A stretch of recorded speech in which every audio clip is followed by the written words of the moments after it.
And new tonight, adding another tool to the toolbox when it comes to building roads. As Brian Mastery reports, the governor believes Nebraska has been doing it all wrong for decades.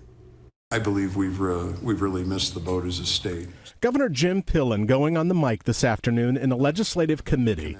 He's using his hometown of Columbus as a reference point. This is a DOT camera of Highway 81 on the north side of town, 4 lanes.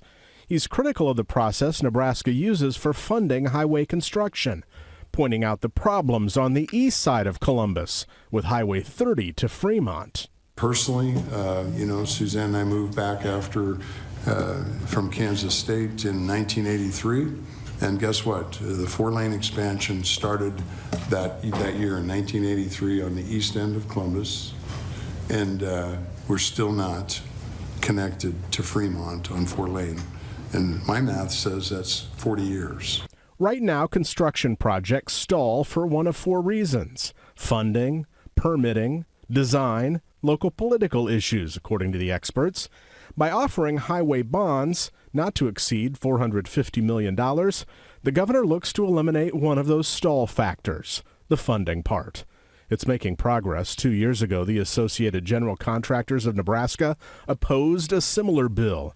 Today, membership is neutral. If the state's going to issue bonds to make future payments, we think it is critical that you identify a dedicated source of funding for how you're going to make those payments to avoid any situation in which you are reaching into your future annual budgets to make payments for work that is already done. The governor says highway bonds are a way to be fiscally responsible while speeding up the process. On your side in Omaha, Brian Mastery, 6 News. Nebraska's DOT director says the projects that would get the attention would already be identified as a need for the state, such as the corridors of Highway 77, 75, and 81.